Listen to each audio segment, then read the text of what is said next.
साहित्य की जानी पहचानी लेखिका श्रीमती मृदुला सिन्हा साहित्य के साथ सामाजिक और राजनीतिक जीवन में भी सक्रिय रहकर एक आंदोलनात्मक व रचनात्मक दृष्टि लिए तीनों क्षेत्रों के बीच समन्वय स्थापित करती रही हैं। उनका जन्म बिहार में मुजफ्फरपुर जिले के छपरा गांव में 27 नवंबर 1942 को हुआ था। उन्होंने अपनी प्रारंभिक शिक्षा बालिका विद्यापीठ लखीसराय से प्राप्त की और बिहार विश्वविद्यालय मुजफ्फरपुर से शिक्षा में स्नातक की परीक्षा प्रथम श्रेणी में उत्तीर्ण की तथा मनोविज्ञान में वे स्नातकोत्तर हुई। विश्वविद्यालय की शिक्षा पूर्ण करने के बाद उन्होंने महिला कॉलेज मोतिहारी में मनोविज्ञान की प्राध्यापिका के रूप में अपना सार्वजनिक जीवन प्रारंभ किया। इसके कुछ समय बाद जन संघ पार्टी के नेता नानाजी देशमुख के मार्गदर्शन में उन्होंने मुजफ्फरपुर में एक आदर्श विद्यालय भारतीय शिशु मंदिर की स्थापना की। यहाँ पर उन्होंने संस्थापक प्रधानाचार्य के रूप में 8 वर्षों तक इस विद्यालय का संचालन किया। अंग्रेजी भाषा के विद्वान एवं विश्वविद्यालय में व्याख्याता डॉक्टर राम कृपाल सिन्हा से उनका विवाह हुआ। विद्यार्थी जीवन से ही संवेदनशील मृदुला सिन्हा की साहित्यिक गतिविधियों तथा सृजनात्मक लेखन के प्रति रुचि विकसित हो गई। उन्होंने लघु कथाएं, कहानियां, उपन्यास, चिंतन परक संस्मरण और ललित निबंधों की रचना की। भारतीय समाज की बदलती हुई परिस्थितियों में आम आदमी, विशेषतया महिलाओं की सामाजिक, राजनीतिक एवं मनोवैज्ञानिक समस्याएं और संदर्भ उनके रचनात्मक लेखन के मुख्य सरोकार हैं। उनकी रचनाओं में ग्रामीण अंचल की मिट्टी की सौंधी महक विद्यमान है। श्रीमती सिन्हा की गणना हिंदी की प्रथम कतार की लेखिकाओं में होती है।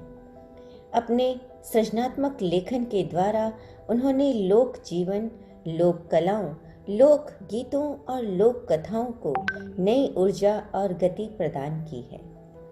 महिलाओं के बीच कार्य करते हुए उन्होंने महिलाओं और विशेषकर युवतियों को उनका गौरवमय इतिहास स्मरण दिलाते हुए मिथकों से विशेष नारी पात्रों की कथाएं आत्मकथ्य शैली में लिखा है।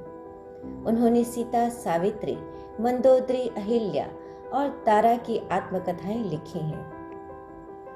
श्रीमती सिन्हा रेडियो, दूरदर्शन तथा निजी क्षेत्र के टेलीविजन चैनलों द्वारा राजनीतिक मुद्दों तथा महिलाओं और बच्चों पर आयोजित विचार विमर्श में नियमित रूप से भाग लेती रही हैं। समय समय पर उनके लेख, निबंध तथा विचारपूर्ण साक्षात्कार विभिन्न पत्र पत्रिकाओं में प्रकाशित होते हैं। उन्होंने टेलीविजन कार्यक्रमों के लिए बहुआयामी आलेख भी लिखे हैं। विभिन्न विधाओं में उनकी 75 के आसपास पुस्तकें प्रकाशित हो चुकी हैं। इनकी द्वारा लिखी गई राजमाता विजया राजे सिंधिया की आत्मकथा राजपथ से लोकपथ पर आधारित हिंदी फीचर फिल्म एक थी रानी ऐसी भी का निर्माण किया गया है। इस फिल्म के गीत भी इन्हीं की रचना है। उन्होंने 3 पीढ़ियों के एक छत के नीचे रहने का संदेश देने वाली टेलीफिल्म खेल खेल में की गीतमय पटकथा भी लिखी है। इनके उपन्यास जो मेहंदी को रंग पर इसी नाम से धारावाहिक बना है। इनके साहित्य के लिए इन्हें कई साहित्यिक सम्मानों से सम्मानित किया गया है।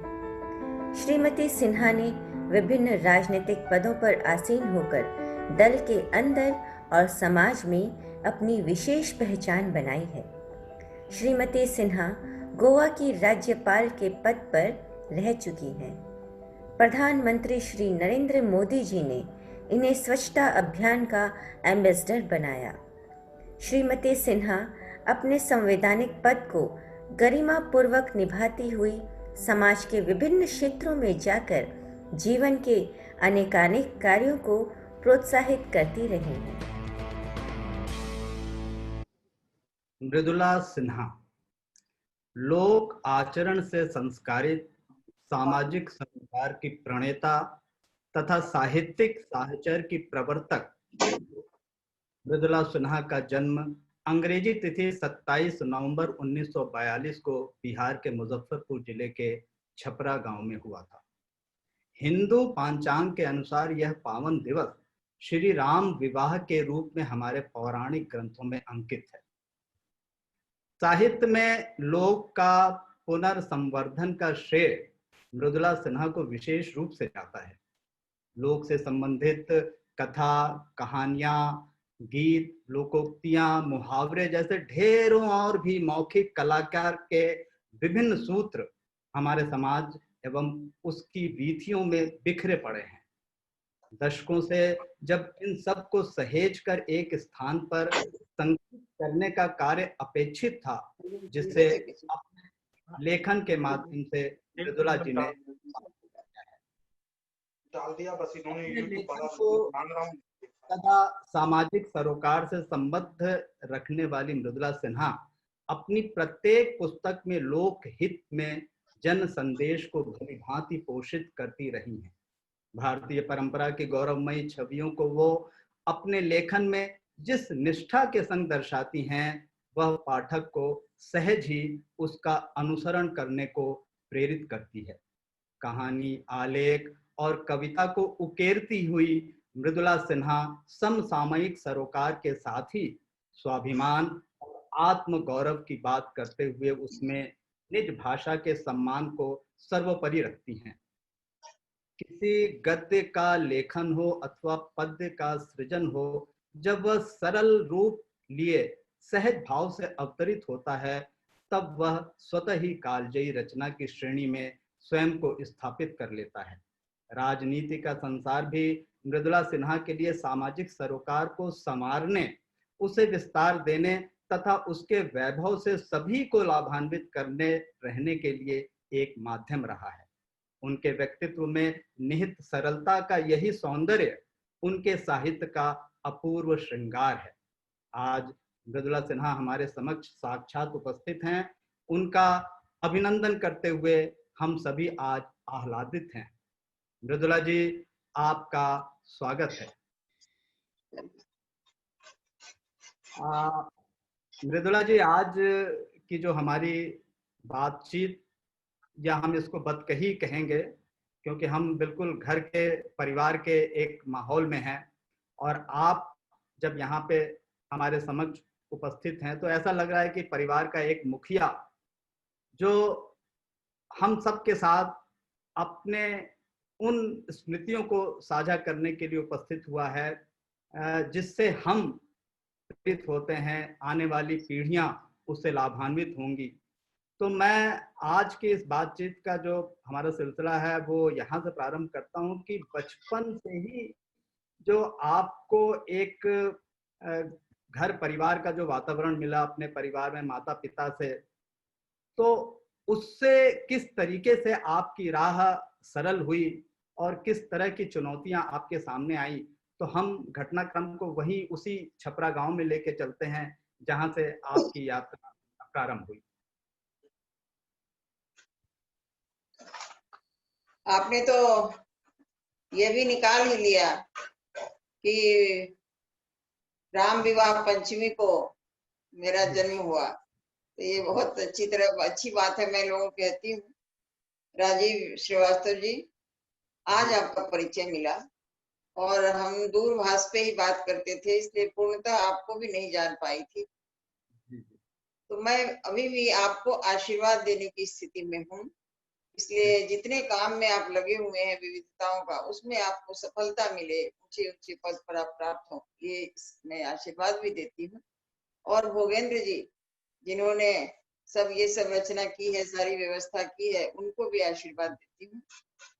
और लेखक तो लिख देता है जो उसके मन की बात होती है, लेकिन आलोचक किस तरह से उसमें से पराग निकालता है, ये मुझे आज तो आपका जो ये परिचय हुआ वो बहुत ही, यहाँ तक आप कैसे लेखक को सब लोग जान जाते हैं जो आलोचक होते हैं, समालोचक होते हैं। तो मुझे भी ये अच्छा लगा कि बहुत अच्छी तरह से, बड़े सावधान होके आपने सारी चीजें निकाली है, तो किसको नहीं अच्छा लगता है, सबको अच्छा लगा। आपने मुझे गांव में भेज दिया है। मैं जी प्रतिदिन सुबह, प्रतिदिन कह रहे, जी प्रतिदिन सुबह पति के साथ चाय पीते हुए मैं अपनी काकी जिसने मुझे पाला, माँ पिताजी और ज्वाइंट फैमिली थी, बहुत बड़ा आंगन था, मैं उन लोगों के साथ रहती प्रति जी सुबह चाय के साथ। वो यदि वो उसमें से बहुत लोग अब नहीं रहे, लेकिन मैं उनको उसी रूप में स्मरण करती हूँ। और मैंने इसके लिए एक स्मृतियां जो संगिनी बन गई, इस नाम से पुस्तक भी लिखी है। तो और मुझे ऐसा लगता है, जब मैं पीछे जाती हूँ और अभी की स्थिति को देखती हूँ, कि भावों का बीजारोपण,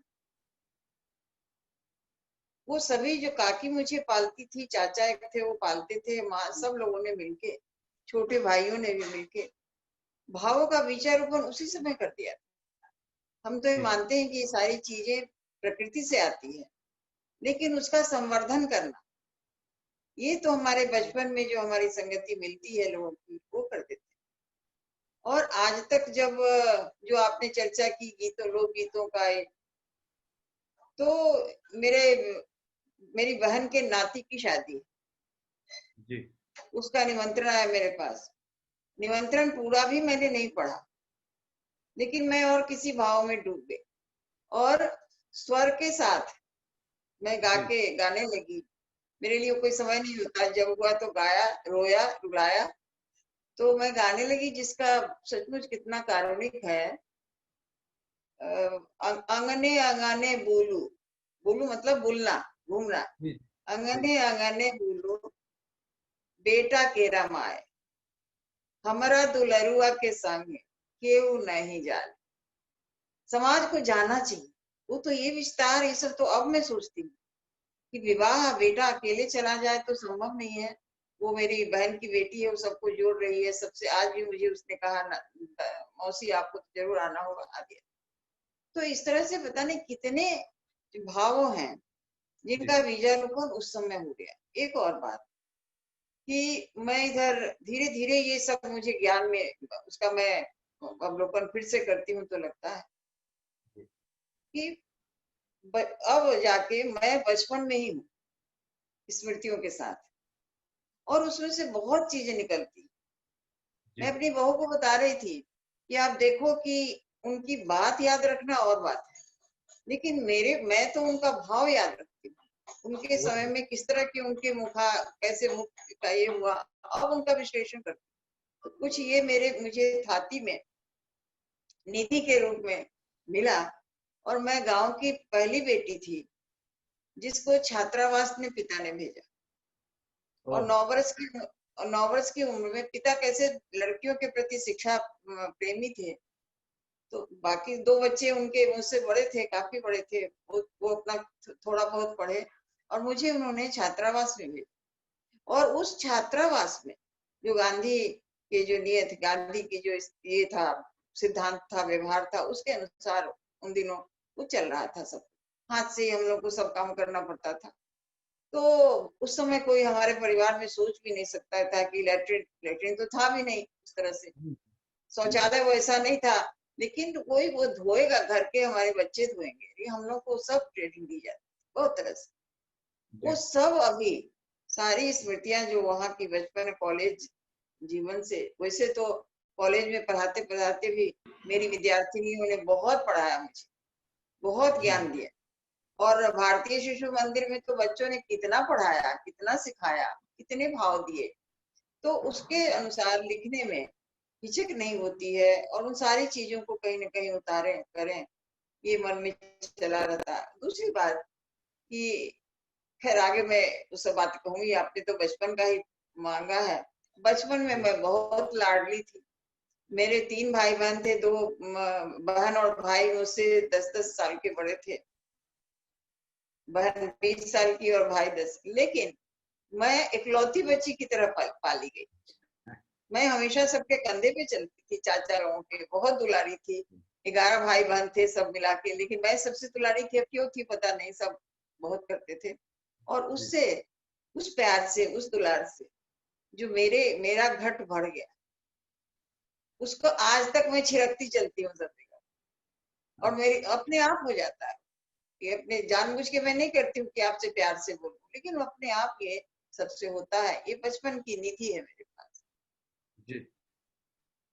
जब आप छात्रावास में रह रही थी तो उसमें ऐसा भी होता होगा कि कुछ झगड़े भी होते होंगे, कुछ रूठना मनाना भी होता होगा, कुछ ये भी होता होगा कि भाई हमारी चीज उसने ले ली, उसकी हमने, या इस तरह की। तो ये जो चीजें होती थी जो बच्चों में सामान्यतः हमेशा पाई जाती हैं, तो तब आप का मन इन सब चीजों को किस प्रकार से ग्रहण करता था और उससे आपने क्या सीखा जो आप आज आपको लगता है कि हाँ वो सीख हमारे काम आ रही है? ऐसा लगता है कि आपको ये सब चीज अध्ययन करके आए हैं, जानते हैं कि मेरा लेखन जो है वहीं से प्रारंभ हुआ। तो ऐसा था कि मेरी बहुत घनिष्ठ मित्र थी, एक लड़की मेरे साथ पढ़ती थी, लेकिन वही होता था, पता नहीं किन किन कारणों से बोलचाल बंद हो जाती, यही होता था।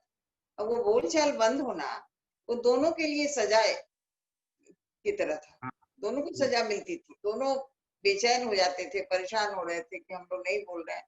और हमारी साथी सब और जो सब थी वो बजाबता हम लोग को हाथ पर हाथ डलवा के और फिर से बोलचाल प्रारंभ करवाती थी और शपथ ग्रहण करवाती थी कि अब लड़ाई नहीं करेंगे। ये सब होता था बच्चों में अपना नाटक। तो उस समय मैंने एक कहानी लिखी, और पता नहीं 9वीं कक्षा में रही होंगी, 8वीं कक्षा में। वो कहानी अब मेरे पास नहीं है, इसलिए मैं नहीं बता सकी कि उस कहानी में क्या था, कहाँ था, लेकिन वो लिखी थी मैंने एक्सरसाइज बुक जिसमें हम लोग लिखते थे, उसी में लिखा था। तो एक और बताना चाहूंगी कि पता नहीं वहां भी मैं सबकी बहुत लाडली थी, सब लोग टीचर हैं, सब लोग बहुत प्यार करते थे। तो एक दिन मेरी कटोरी खो गई। अच्छा। कटोरी खोने के बाद सब लोग गांव में या स्कूल में सबको मालूम हुआ मृदुला की कटोरी खो गई। अब वहां की संचालिका बोले अब देखो मृदुला क्या करे। तो मृदुला ने क्या, उस समय नागिन फिल्म चली और नागिन फिल्म का गीत बहुत मशहूर हुआ, तो मैंने पैरोडी बना दी। पैरोडी अच्छा। बनाई कि हॉस्टल हॉस्टल चौके में मैं ढूंढू रे कटोरिया, कटोरी कटोरी रटके मृदुला हो गई रे बाबर। अब ये अब उसके बाद सब जगह उल्टी चलती थी, ऐसे ही गाती चलती थी। सबका अटेंशन ड्राइंग बिहेवियर शायद रहता होगा मेरा, आई डोंट, मैं नहीं जानती क्या था, लेकिन वो लगा कि भावनात्मक रूप से एक तो सबसे जुड़ी भी थी। वहाँ के संचालक, वहाँ में जो पिता बाबूजी कहलाते थे, उनके सामने कोई ठीक से बात करने की हिम्मत नहीं करता था, लेकिन उनसे भी, जैसे एक बात बता रही हूँ, हमारे यहाँ की सीतामढ़ी की एक लड़की थी, उसने कुछ ऐसी बात बोल दी थी, तो उनको स्कूल से निकाला जा रहा है, उनके पिताजी को बुला लिया गया, और ये से निकाल रहे हैं ऐसा नहीं कहा जाता था, कहा जाता था कि बच्चियों के ऊपर ऐसा प्रभाव पड़ेगा कि नहीं, थोड़े दिन के लिए जाएगी फिर आएगी आदि। तो बाबूजी बीच की सड़क थी, उस पर टहल रहे थे, बड़ा भव्य पर्सनालिटी थी उनकी, तो वो टहल रहे थे और मैं पीछे पीछे कुछ दूरी पर इसलिए चल रही थी कि यदि एक हाथ ऐसे मारेंगे, मैं बहुत छोटी थी तो मुझे थप्पड़ लग जाएगा, फिर ऐसे मारते नहीं थे। तो मैं बोलती जा रही थी, वैष्णव जन तू तेने कहिए जो पीड़ पड़ाई जाने, वैष्णव जन, यही एक पंक्ति गाती जा रही थी, तो समझ रहे थे। अब उन्हीं का सब सिखाया हुआ होता था, पूरा गीता 5 अध्याय हमें कंठाग्र कराया गया, और सब जब भी उसको मैं पढ़ती हूँ सुनती हूँ तो उन्हीं का ध्यान आता है। तो एक साथ एक बार मुड़े बड़ी तेजी से, अब मैं घबरा के और पीछे भागी, बोले नहीं इधर इधर, अब फिर मेरी चोटी ऐसे पकड़ के मैं ऐसे की, बोले सुनो सुनो चलो कहीं बैठते हैं फिर बात करें। और जहाँ झूले लगे थे सब, उनको काम भी रहा होगा, लेकिन वो मेरे मन को, किसी भी बालिका के मन को संतुष्ट कर दें, हमारे मन में कोई ऐसा द्वंद ना हो, दुविधा ना हो, इसलिए मुझे बैठाए और फिर इतनी तरह बढ़िया से संभाले। तो मैं ये कह रही थी आपको कि जब कभी कुछ, आजकल भी जो गीत लिख जाती हूँ तो कोई जानबूझ के नहीं लिखने बैठती हूँ, जो सबके साथ होता है। ये तो कविता की बात आपने बताई, लेकिन पहला जो गद्य लेखन आपने किया है वो आपको ध्यान है कि वो कौन सा था या क्या था? कोई कहानी थी या कुछ लघु कथा? नहीं, देखिए ये तो यदि आपने वो किताब पढ़ी है, मान के यदि नहीं लगाना चाहिए, आप पढ़ी होगी आपने। जी जी तो मेरा बेटा जब 10 साल का था, उसको एक बीमारी, और धीरे धीरे धीरे धीरे वो बढ़ती गई, और हम जी पूरे परिवार के लोग उसको सहयोग करते गए, सारा चलते गए। जी लेकिन जो पीड़ा हो सकती है वो कोई भी व्यक्ति समझ सकता है। बेटा जब धीरे धीरे उसकी शक्ति क्षीण हो रही है, तो उस समय जी बहुत, उसी समय मैंने लिखना शुरू किया थोड़ा। इसलिए नहीं कि मैं उससे ध्यान बटा लूं, बल्कि इससे कि मैं उसमें लगूंगी। और उसको बहुत अच्छा लगा जब मैं लिखना शुरू की। ब्रेन बहुत इंटेलिजेंट था, सारी बातें समझता था, सब कुछ। तो मुझे बाद में लगा मैंने तो अपना बेटा खोया, लेकिन एक उपलब्धि हुई। वो शायद ये मेरे व्यक्तित्व में एक गुण जोड़ने के लिए आया था।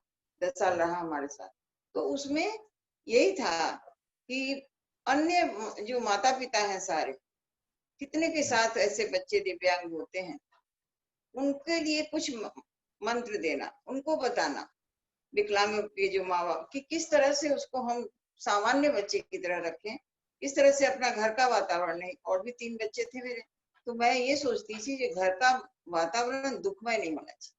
और उसमें जी मेरे पति का तो लेखन में भी सहयोग है, हर चीज में उसमें बहुत बड़ा सहयोग उनका रहा कि वो वातावरण दुखमय बनने ही नहीं दिया।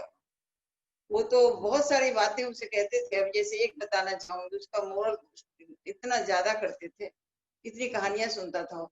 लेकिन एक बार उन्होंने कहा कि देखो, तुम शौच जाते हो, तो शौच जाने पे तुम अपने हाथ से नहीं धोते हो ना, तो तुम राजा नहीं हो। राजा के ऊपर का कोई मनुष्य हुआ ही नहीं ऐसा, और तुम तो इतने बड़े पद पर हो, भगवान ने तुमको, और तुम्हारा तो हम विरोध होते हैं। तो इतने मैंने किस तरह से करके उसके सकारात्मक चिंतन को जीवित रखते थे, तो मुझे उसका लाभ हुआ। और मैं भी, घर का पूरा वातावरण, और बच्चों पर वो प्रभाव नहीं पड़ा। बच्चों ने बहुत सहयोग दिया भाई की सेवा करने में। तो एक जीवन की उपलब्धि थी, वो मैं सबको बताऊं, सबको। और उस बीच में क्या हुआ कि मेरी छोटी बहन है, एक चाचा की बेटी, उसका एक पाँव कट गया, अच्छा उनके पति का। तो वो आ रहे थे इससे, जो स्टीमर चलता था पानी में, उससे वो आ रहे थे, और उसी जगह जगह उनका डेक में मिल के एक पाँव कट के गंगा जी को चला गया। तो ये विषय मुझे बहुत झकझोर रहा था, इन सारी बातों को मिलाकर। और लोगों को, ये पहला उपन्यास है, जैसा कि जैनेन्द्र जी ने कहा था, और बाद में मुझे भी, मेरा भी पहला है, और इस यहाँ विषय पे पर लिखा गया पहला। और कौन सा प्रश्न था, मैं क्या कि कर रहे थे हम लोग आज, जो हम लोग जो कौन सी। हाँ, जो आपने जो पहली जो आपने एक संदेश उसमें दिया, तो इतनी बड़ी जो क्षति हुई, फिर उससे भी आप। और एक की सामाजिक जीवन, और जो मैं जिस संस्था में मैं पली थी, तो जानबूझ के मैंने नहीं किया। लेकिन उसको पढ़ने के बाद, जब अटल बिहारी वाजपेयी जी को दिया पढ़ने के लिए, तो उन्होंने कहा, ये नाना, जो तुम्हारे दादाजी है वो नानाजी देशमुख है। तो मुझे ऐसा लगा। और वो जो बाबूजी, जो मैंने बताया, तो मेरे जी पति ने कहा पढ़ने के बाद, ये आपके लखीसराय वाले बाबूजी। तो मेरे कहने का, आज भी मैं इनसे बात कर रही थी कि जो उस समय तक मेरे दिमाग में सामाजिक सेवा की क्या रूप होता है, किस तरह से समाज सेवा करना चाहिए, आदि आदि जो विषय था, जितनी मुझे जानकारी थी, उसके अनुरूप जी मैंने उसका सारा। और फिर गंगा से अयोध्या, इसको क्या कहते हैं, गंगा और हरिद्वार को जोड़ दिया, हरिद्वार चली गई, वहीं से संस्था को बताया। तो वो भी कुछ जी ना कुछ जो मस्तिष्क में यादें थी, उन्हीं से के आधार पर, कल्पना से जी कुछ नहीं लिखा। जी। जब भाषा की हमने बात प्रारंभ की है, और मैंने अपने वक्तव्य में कहा भी है कि जो एक आत्म गौरव का भाव है, और जो निज भाषा का जो एक सम्मान होता है, तो वो सब बातें कहीं ना कहीं छुटपन से ही आपके मन में बसी हुई थी। और एक संजोग इसको कहें, या आपके अंदर वो बात थी, तो वो सालों साल बाद जब इस तरह से निकल के आई कि वो हिंदी माथे की बिंदी वाली जो बात है, वो आपने वो गीत लिखा, वो कविता लिखी, और हिंदी दिवस पे अब वो अनिवार्य रूप से हर जगह स्वेच्छा से गाई बजाई जाती है। तो उसको आपने कैसे रचा और किस तरीके का भाव मन में आया, तो उसकी जो एक जो उसका एक निर्माण और जो वो बताएं। ऐसा जी है, उन दिनों मैं राज्यपाल थी, तो जी उन्होंने, सुषमा जी ने बहुत अधिक मेरा आदर मान भी करती थी, प्यार करती थी, जो भी था। तो जी जब उनके समय वो एक्सटर्नल अफेयर्स मिनिस्टर हुई, और मैं जी पहले वो तो नहीं कभी उन्होंने देखा था विश्व हिंदी सम्मेलन, मैं 4-5 लंदन से जाती रही हूँ सब में, तो उन्होंने सबसे पहले मुझे ही बताया, फोन किया, हम्म, ये होने जी वाला है विश्व हिंदी सम्मेलन, उसमें आप ही होंगी संयोजिका, सब कुछ करेंगे। हम्म, तो हम्म, बहुत कुछ करना था, जो नाम भेजना था, सूची सब मेरे पास रहती थी, ये वो सब किया, बहुत उनको मदद की। लेकिन अचानक एक दिन मन में सोचती हूँ, हम रात को मैं जब सोने चली गई, जी तो अचानक ये पंक्तियां आई, इसके बारे में मैंने सोचा भी नहीं था जो गीत मैं लिखूंगी, अचानक अच्छा ये आ गई। और बाद में मैंने देखा कि ये तो बहुत, लेकिन मैं समझती हूँ जी कि जो तुतली भाषा होती है बच्चों की, उसको तो जो बड़े लोग हैं उसको अच्छी तरह से उसका बना के लोगों को सुनाते हैं। तो जो हम्म, संगीतकार है, हम्म, जो इसका जो दिया है, मैं उनको क्रेडिट ज्यादा देती हूँ। लेकिन जी कुछ बातें विचित्र ढंग से अपने आप निकल आए कि इसमें एक तो विश्व भगनी कहलाए हिंदी, हाँ हिंदी को विश्व की बहुत सारे ऐसे शब्द हैं, अभी तो मेरे पास जी वो गीत नहीं है, दो शब्द और हम्म, कि पहली बार प्रयोग किया गया, अभी पता नहीं, मैंने सुना बहुत दिन हो गया तो भूल रही, लेकिन ये जानती हूँ, एक तो विश्व भगनी कहलाए हिंदी, और एक और शब्द शायद याद आ जाएगा तो बताएं, कि वो अब तक कभी प्रयोग कहीं हुआ नहीं, आज वो उपयुक्त जी हुआ जी जब मैंने किया था। और जब उन्होंने दे दिया, ऐसे आए थे मेरे, कोई दूसरा फिल्म बना रहे थे मेरे यहाँ, हम्म, मैंने उनको दिया कि देखिए ये तो टूटी फूटी भाषा में जैसे भी है, इसको जरा देखिए, बहुत अच्छा बना दिया, उसका धुन बहुत अच्छा हो गया। बाद में हाँ जी हिंदी भारत माँ की बिंदी बहुत हम्म, सटीक भी बैठ गया, कुछ सोचा जी हुआ नहीं जी था। जी अब लगता है कि बहुत अच्छा। अति सुंदर, अति सुंदर। और इसमें इसमें एक स्वर भाई शेखर सेन जी का भी था। अंत शेखर वाला, सेन, जी जी अंत वाला, जी अभी जी अभी मैंने कहा, अभी मैंने कहा कि आपको कहूंगी, तो हाँ। तब तक मैं नाम भूलने लगी, अब तो ये उम्र आ गई है ना, थोड़ा नाम भी, आपका नाम जैसे भूल गई थी, तो अच्छा वो आपने याद दिला दिया। ठीक। हाँ, शेखर सेन जी से एक बार मेरी बात हो रही थी, तो उन्होंने कहा कि हाँ, मृदुला जी के आग्रह पर, विशेष आग्रह पर, मैंने तो गाना बंद कर दिया था, लेकिन विशेष रूप से मैंने इसको गाया कि मृदुला जी का आग्रह था, और उन्होंने इतना सुंदर लिखा था, तो ये बात उन्होंने साझा की थी। तो जब हिंदी की बात हमने कर ली, और ये भी एक बड़ा सुखद उपलब्धि है, सुखद आश्चर्य भी लोगों को हो सकता है कि इसी के साथ एक स्वच्छता गीत पे जो आपकी लेखनी चली है, और वो भी मेरे को बताए कि ये कैसे हुआ कि स्वच्छता का जो जब कमेटी बनी, तो उसमें पहला नाम प्रधानमंत्री जी ने आपका चयन करके रखा, और आपको उसका सब शीर्ष पद दिया। तो उसके बारे में बताते हुए ये गीत स्वच्छता के बारे में भी आप हमें बताएं। तो वो वह गीत जो है गोवा में सब जी स्कूल में प्रेयर के समय, मॉर्निंग प्रेयर के समय वो बजाया जाता है। और जैसी हमारी मान्यता है, हमने जब पुस्तक लिखनी शुरू की, इंग्लिश में हिंदी में, इंग्लिश पुस्तक मैंने नहीं लिखी है, कलेक्शन है वो सारे लोगों से कि क्या क्या कैसे तकनीक से स्वच्छता आ सकती आदि है, और जी हिंदी वाली मेरी किताब है, तो उसको बहुत लोगों ने पसंद किया। और उसमें से बात निकली कि भारत में स्वच्छता की बात कैसे आ गई, कि स्वच्छता अभियान क्यों चलाए, क्योंकि जी भारत में माँ जो है वो बिना पैर धुलाए बिस्तर पर जाने नहीं देती थी बच्चों को, बिना हाथ धुलाए कोई खाना नहीं देगी, थाली उठा लेगी लेकिन खाना नहीं देगी। तो ये सारी, इतने सारे स्वच्छ, हर पर्व त्योहार में इतनी स्वच्छता अपनाई जाती। मैं बिहार से हूँ, तो छठ पर्व है, छठ पर्व में कितनी स्वच्छता, उससे ज्यादा तो जी कुछ हो नहीं सकता। तो ये जी सारा हमारा संस्कार था। मैं ऐसा नहीं कह सकती कि बिल्कुल लुप्त हो गया, गांव में अभी भी चल रहा था है उस तरह से। जी जी लेकिन बड़े बड़े शहर हुए, नहीं हो पाता है तो संस्कार डालने के लिए ही प्रधानमंत्री ने कहा, तो संस्कार तो बचपन में स्कूल में भी पड़ेगा। यह भी बहुत सोच के नहीं, लेकिन बच्चों से शुरू करते हैं। आप जानते हैं, ये कविता लिखने में कोई आगे से सोचा नहीं रहता है, तो ये अच्छा बन गया कि बच्चे कहते हैं। तो ये भी गीत सब लोगों को बहुत पसंद आया, प्रधानमंत्री को बहुत पसंद आया। और इस गीत को स्वच्छता अभियान में, ये क्या कहते हैं, तब तो HRD मिनिस्ट्री थी, उनको देना था। तो मेरा प्रस्ताव था कि वो स्कूल में बच्चों के अंदर संस्कार पड़े, लेकिन किसी कारण से उतना मैं इसको फॉलो अप नहीं की, तो वो सरकारी गीत नहीं बन सका। तो आज अभी जो हमारे निशंक जी आए हैं, साहित्य स्वयं साहित्यकार हैं बड़े, तो मुझे पकड़ में नहीं आ रहे हैं, मैं उनको पकड़ने की कोशिश कर रही हूँ। छोटा भाई है, बहुत ज्यादा स्नेह आदर मुझे देते हैं। ये बच्चों के स्कूल में बजना चाहिए।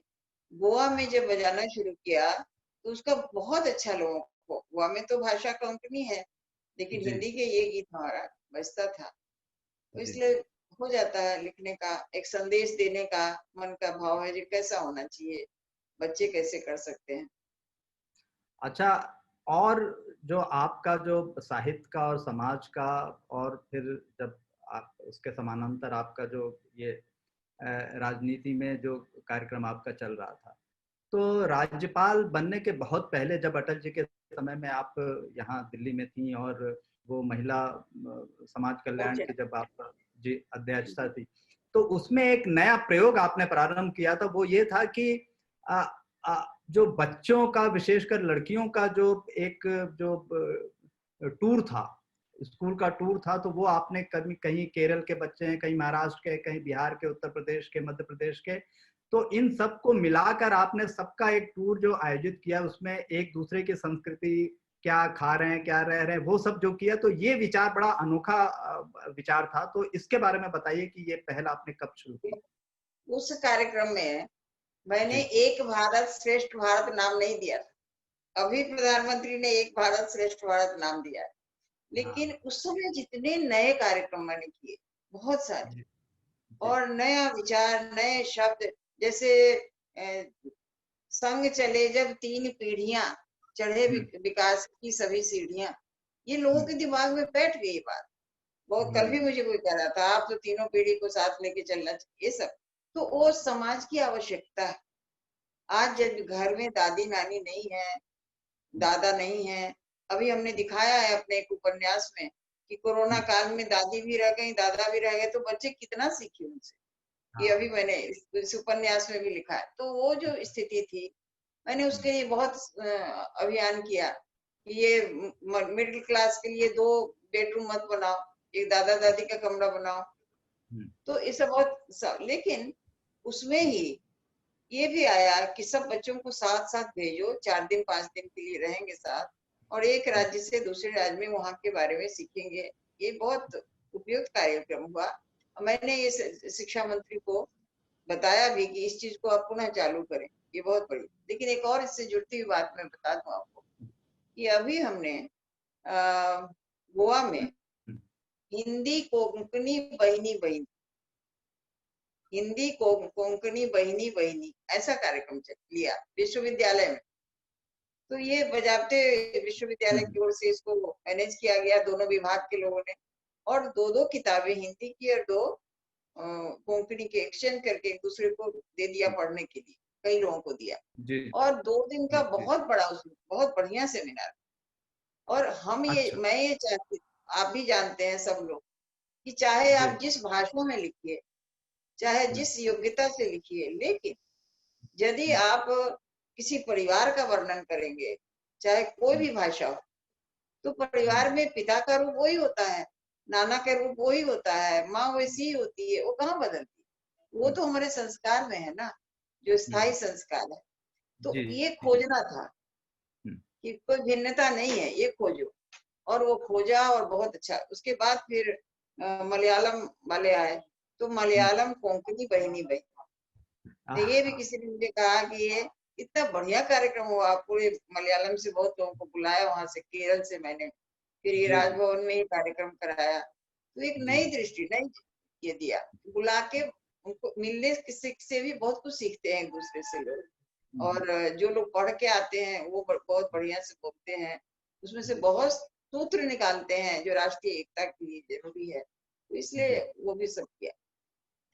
अच्छा, अब एक प्रश्न ऐसा है कि जो आपने कथा कहानियां लिखी, उपन्यास लिखे, तो उसमें से बड़ी लोगों को बड़ा अचरज होता है कि आप स्वयं अहिल्या बन गई, आप स्वयं मंदोदरी बन गई। तो ये जो रूपांतरण या अपने अंतस में उसको बिठाकर जब आपने वो कथा लिखी, मंदोदरी पे लिखी, तो इस तरह का रूपांतरण आप कैसे कर लेते हैं? क्योंकि लोगों को सहज विश्वास नहीं होता, लोग बड़े अचरज में होते हैं कि मृदुला जी ये आत्मकथा कैसे हो गई, लोग आपसे पूछते हैं। तो हम भी ये जानना चाहेंगे कि ये जो रूपांतरण आप करती हैं और सहज रूप से करती हैं, पढ़ने पे वो किताब जब हम पुस्तक पढ़ते हैं तो कहीं से ऐसा नहीं लगता, वो ऐसा लगता है कि वो दृश्य आंखों के समक्ष उपस्थित हो गए जो आप वर्णन कर रही हैं और आप पे बीत रही है, और पढ़ने वाला भी ऐसा सोचता है कि वो खुद उसका भुक्तभोगी हो रहा है। तो वो जरा बताइए कि ये पुस्तक का जो नहीं, आपने। ऐसा है कि बहुत सोच के ये भी नहीं होता है, जी लेकिन तो क्यों ये चरित्र को मैंने लिया, अभी तारा उसको ये समाप्त कर रही हूँ, तो जी इसलिए लिया कि हमारे युवा पीढ़ी को, खास करके लड़कियों को जी यही पढ़ा दिया गया है कि आपका कोई इतिहास नहीं भारत की महिलाओं का, वो तो स्वतंत्रता के बाद बना है। और वहां तो कोई सब लोग, कोई जलाई सती होती थी, तो कोई घर से निकाली जाती थी, आदि आदि, पर बहुत ही ग्रूमी पिक्चर दे दिया बच्चों यूथ में। मैं बहुत इसको दूर करने की पोती पोती को और सबको सिखाती रहती। मैंने कहा केवल घर में सिखाने से नहीं होगा, तो मेरे मन में आया कि सीता की आत्मकथा लिखनी। तो सीता की आत्मकथा लिखने पर तो होगा कि उसको जीना होगा उस इसको। तो सच कहती हूँ कि सीता ही वो रोती जाती, जैसे मेरी माँ सीता के बारे में जो गीत गाती थी तो बहुत आंसू गिरते रहते थे, रोती रहती थी। मैं छोटी थी, मैं सोचती थी रो क्यों रही है, बात नहीं समझती थी मैं। धीरे धीरे जब बड़ी हुई तब मुझे उन गीतों की पंक्तियां जब याद आती है तो मैं स्वयं रोने लगती। तो उस तरह से अपने को, और मैं एक और बात बता दूं, मैं रोती हूँ केवल नहीं, रुलाती भी हूँ, मेरे पति भी मेरे साथ साथ रोते हैं। तो अच्छा तो एक जी बार जी मेरी ननद बैठी हुई थी और डॉक्टर साहब भी थे, तो मैंने कहा कि देखो जब तक मैं मंदोदरी, जब तक लिखी नहीं जाएगी किताब, मैं तब तक मंदोदरी रहूंगी, तो आप क्या रहेंगे? उन्होंने कहा मैं रावण रहूंगा, इसमें क्या है, मैं भी रहूंगा, आप तो जैसे रहेंगे। मेरी ननद मुझसे थोड़ी छोटी है, 2-3 महीने, मैंने हम उम्र है। वो बैठी सुनती रही, तो कहती है कि भाभी तब मैं क्या सुर्पनेखा रहूंगी? तो मैंने कहा और क्या हो सकता है आपको तो बनना ही पड़ेगा जब हम रावण मतलब हो। खैर ये तो एक है हंसी मजाक की बात हुई, लेकिन इसमें सत्यता भी है। तो सच पूछिए तो उसको जीना जी ये आसान नहीं होता है। कभी कभी हम अपने मन से कह दें, हम अपना स्टेटमेंट दे दें उसके चरित्र पर, तो वैसा नहीं, वो तो जो वो यदि कहेगी तो बहुत विश्वसनीय होगा। जी और उससे कहवाना मतलब लेखक भी ज्यादा भटकेगा नहीं। ये सब सोच के नहीं कहा, जब अब लिख लिया है तब कह रही हूँ। इस तरह से उसमें उपलब्धि हुई, और अहिल्या तो बहुत ही सबको बहुत पसंद आया। और जी सावित्री की रचना करना, विजयिनी जिसको ना मैंने नाम दिया, हाँ हाँ सावित्री विजयिनी। अब देखिए कि अपने समाज में पढ़े लिखे लोग, मतलब सावित्री को है कितनी बड़ी विदुषी थी कि उन्होंने यमराज को परास्त कर दिया। हाँ और यमराज को गिड़गिड़ाने नहीं गई थी, हाय मैं मर गई, मेरे पति की जान दे दो, मैं कैसे रहूंगी, आदि आदि जो हम करते। वो उसमें ऐसी योग्यता थी, दृढ़ता थी, वो जानती थी। और मैंने इसे दिखाया है कि 1 वर्ष का उसको मालूम था कि 1 वर्ष के बाद सत्यवान नहीं रहेंगे, तो उसने सारा तप किया, तप करके अपने शरीर को इस योग्य बनाई, इतना हल्का उसका सब बनाया जिससे वो उन यमराज के साथ कुछ दूर तक जा सके। तो उसमें बहुत सोचना पड़ा, लेकिन मैं संतुष्ट हूँ कि उस तरह से सावित्री को लिखा, और हमारे बच्चों को ये जानकारी होनी चाहिए। सीता जी के बारे में जानकारी होना, सीता के रूप पर गौरव करना बहुत जरूरी है, लड़कियों में भी और पुरुषों में भी। जैसी हमारी महिला थी जो अकेली बिना पति के अपने दोनों बच्चों को जन्म देके पालती पोसती है, केवल नहीं, संस्कार साथ डालती है, उसके साथ साथ ये उसकी कल्पना है कि मेरे उस खानदान में जाकर एक होता है कि हमने बच्चा दिया तो उस खानदान की उन्नति हुई, सब महिलाओं को सिखाया जाता है, गीतों में यही सब है। तो मुझे ऐसा लगा कि उस दोनों को वो राजा के योग्य बनाती है, क्योंकि राज खानदान का वो बेटा है, तो राजा के योग कभी भी उन्होंने अपने मुंह से कोई शिकायत राम के लिए नहीं की है कहीं पे। लेकिन लोकगीतों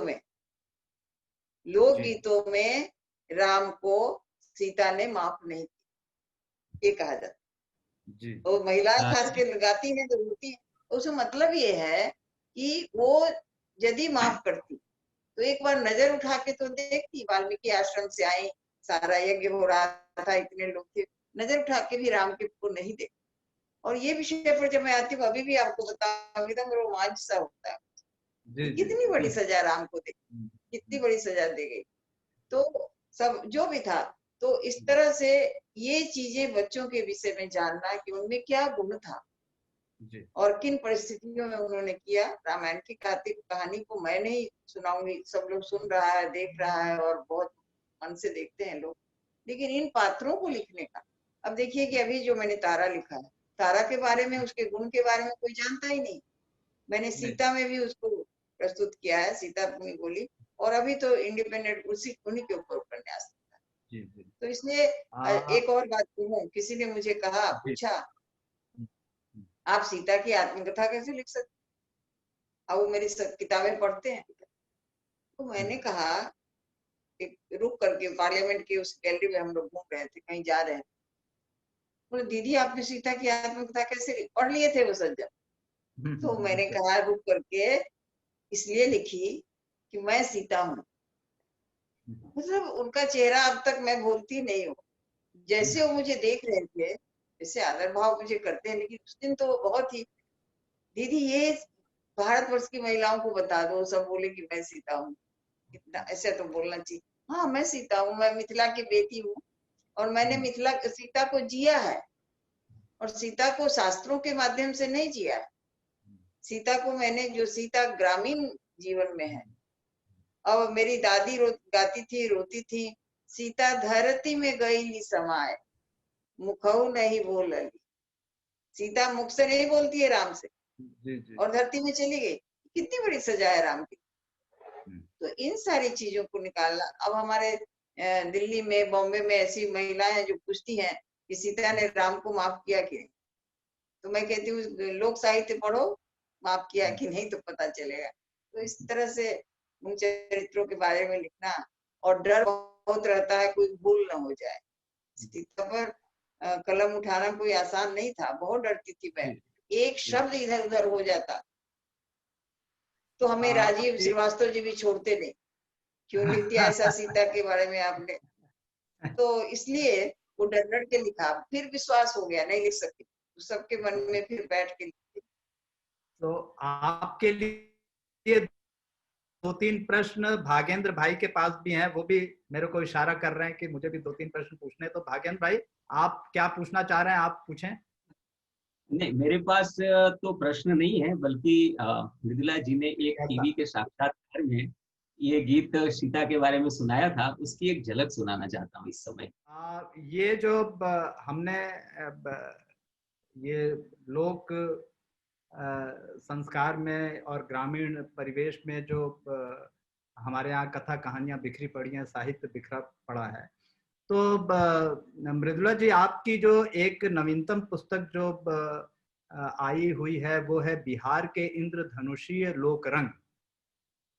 इस पुस्तक में आपने तमाम लोक रंग और तमाम जो बिहार की परिपाटी है और जो वहाँ पे इस तरह के लोकगीत जो चलन में हैं आज भी हैं, उसका आपने पूरा वर्णन किया हुआ है। तो जब हम लोक रंग में पूरी तरह से रंग गए हैं, तो हम चाहेंगे कि आप जी आप दिखा रही हैं, तो ये इससे कुछ जो गीत जो आपके जीवन में रचे बसे हैं, वो मैं चाहूंगा कि आप कुछ गुनगुना के कुछ पंक्तियां जो आपके स्मरण में हैं।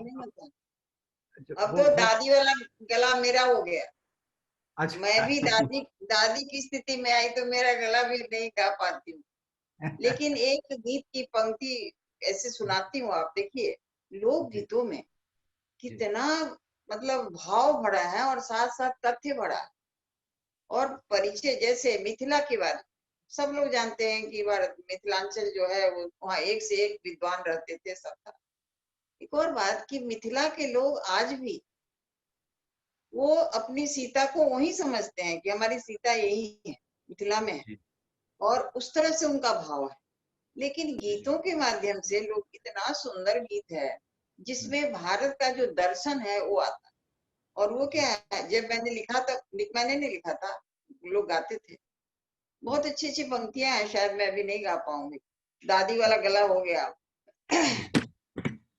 तो उसकी पंक्ति है, अपना किशोरी जी के टहला बजबई, हे हम मिथिला में रहबई, मिथिला में हई चारों धाम, हे हम मिथिला में रह। मिथिला की गौरव गाथा करने वाले जहाँ की सीता है, आज भी लोग रोते हैं कि उनकी बेटी के जीवन में सुख नहीं मिला।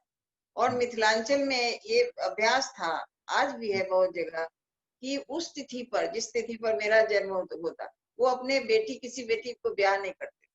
क्यों? क्योंकि उनके मन में है कि मेरी सीता, हमारी सीता को जो कष्ट हुआ, जीवन में इतना कष्ट उठाना पड़ा, तो उस तिथि पर ही हम अपनी बेटियों को ब्याह नहीं करेंगे, ऐसा भी चलन था। तो ये वो कहती है कि हम यहीं रहेंगे। जी। मर्द लोग भी गाते हैं इस गीत को, और सबको, कि हम यहीं उन्हीं की सेवा करेंगे, जानकी हमारी यही है, हम यही रहेंगे। लेकिन दूसरा पैराग्राफ बहुत ही, जब आगे चल के उम्र मेरी बढ़ी तब मैंने इसको निकाला, और उसमें ये है, सागपात खोटी खाटी दिवसा गमवई, अपना दिन काट लूंगी, साग पात इधर उधर से लाके उसी से खा के जीवन काटूंगी, हमारा न चाहिए सुख आराम, वैभव नहीं चाहिए हमको, आराम नहीं चाहिए हमको, हम अपना इस तरह जीवन। लेकिन यदि मिथिला गरीब है, मिथिलांचल, तो हम वही रहेंगे, मधुबनी नहीं छोड़ेंगे, दरभंगा नहीं छोड़ेंगे, कितने जिले हैं, सो हम यही रहे। तो बहुत ये लगता है। और बहुत सारे गीतों, एक और बात करना चाहूंगी, हम जितने भी बटे रहे, हम जितने गांव में बट गए, जात में बट गए, धर्म में बट गए, लेकिन हर गांव में बेटी की ये शादी होती, तो आज भी वो चीज है। इस कंसेप्ट को भी मैंने बहुत बढ़ाया है कि गांव की बेटी सबकी बेटी, वो हिंदू मुसलमान की बेटी नहीं बटी है, वो कौन जात है नहीं है, किसी भी जात की बेटी का विवाह हो रहा है तो कितना सब लोग उसको मदद करना, यदि गरीब है तो मदद करना, सब लोग खड़े हो जाते हैं, गांव वाले खड़े होंगे, जैसे बारात आई है तो हमें स्वागत करना है, आदि है।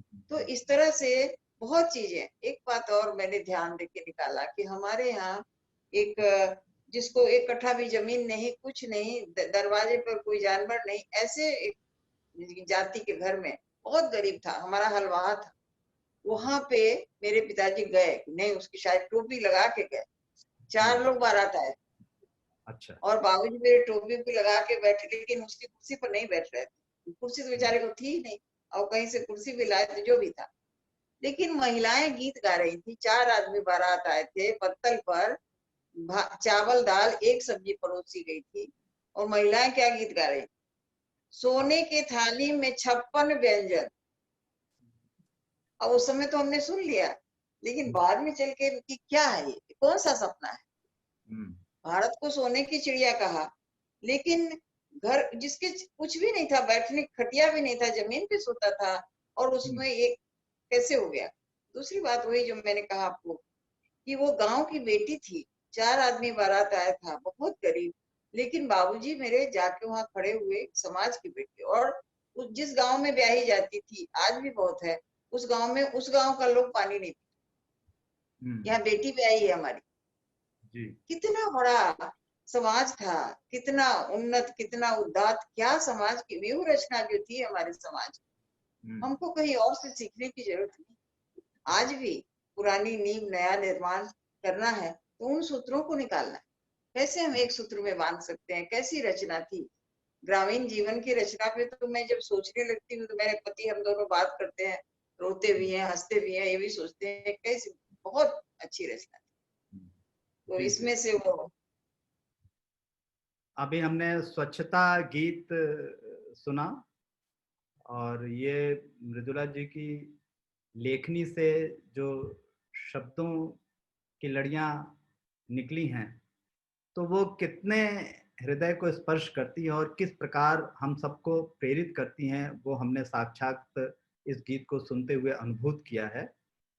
मृदुला जी, मेरा अगला प्रश्न ये है कि जब इस तरह के सामाजिक सरोकार से जुड़े जो कार्य होते हैं और उनमें जब आप जुड़ती हैं, तो मैंने ये पाया है कि वो एक सहज रूप से भाव आपके मन से निकलता है, जैसे आप उसे कर नहीं रही हैं, ना कोई आपसे करवा रहा है, वो सहज रूप से हो रहा है।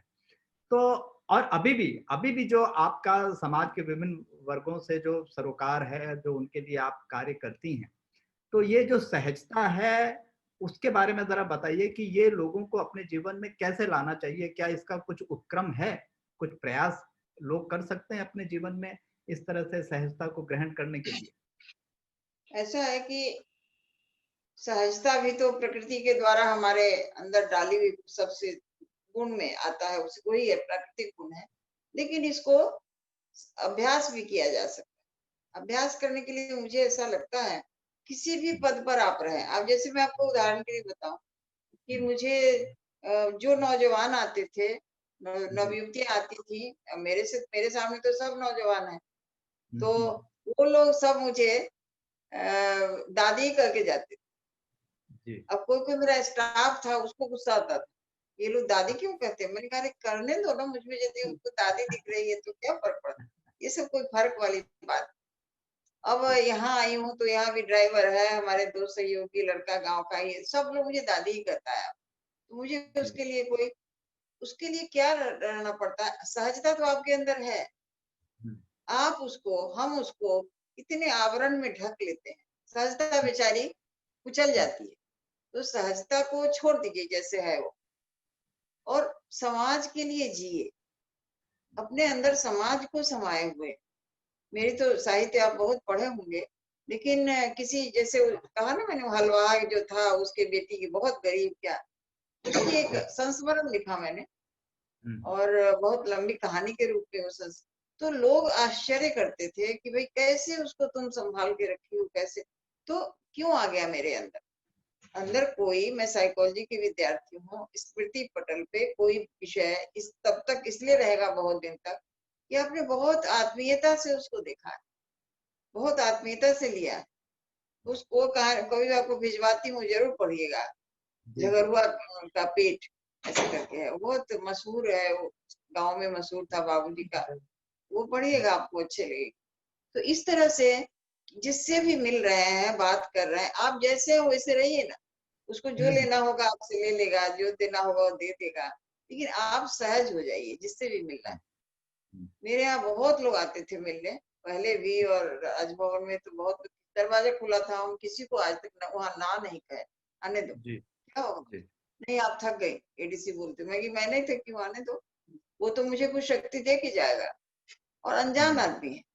फिर भी मैं एक और आपको बताऊं कि किसी भी राज्यपाल का जेल विजिट नहीं हुआ।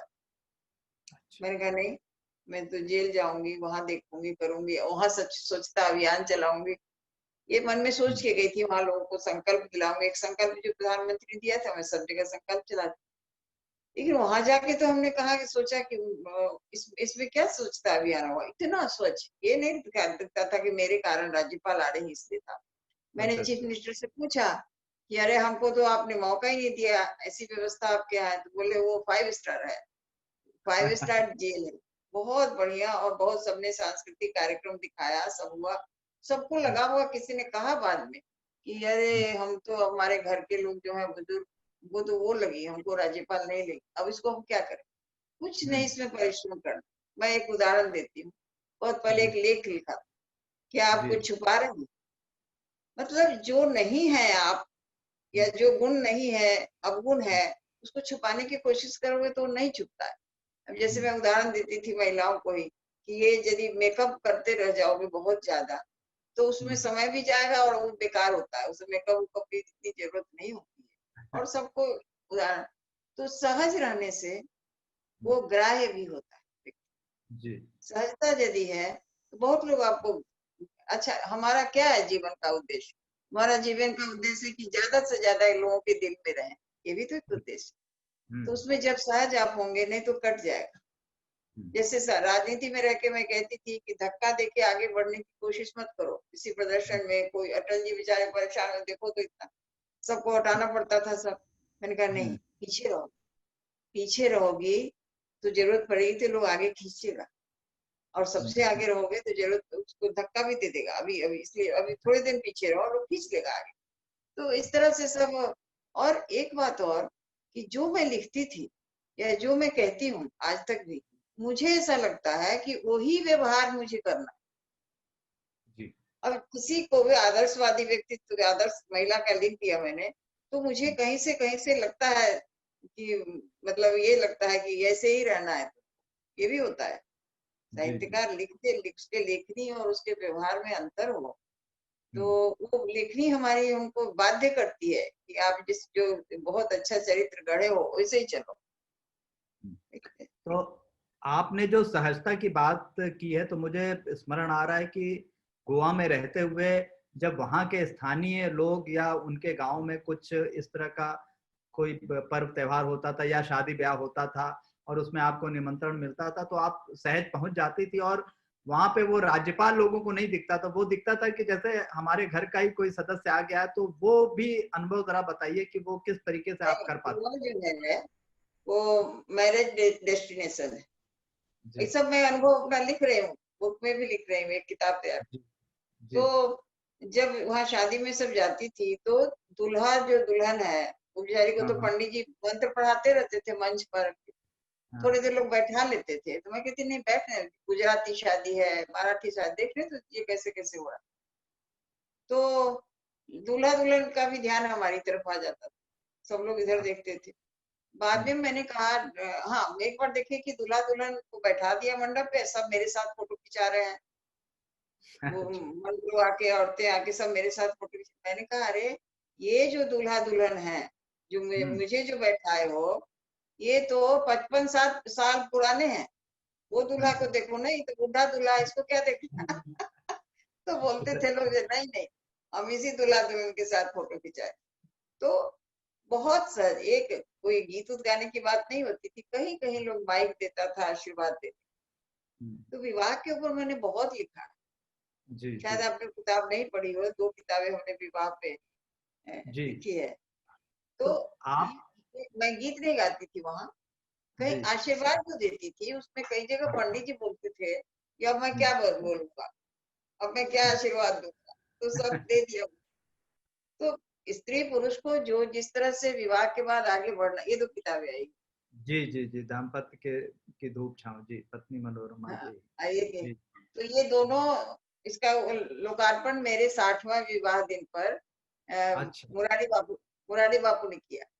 अरे वाह। उनको फोन की कि आप आइए, राम कथा आप कहते हैं, उसमें सीता की कथा होती है, सब कहते हैं आप, लेकिन हम लोग भी दोनों मिथिलांचल के रहने वाले, तो हमारे विवाह दिन पर भी आप आइए। तो आए थे, बहुत बढ़िया बोले।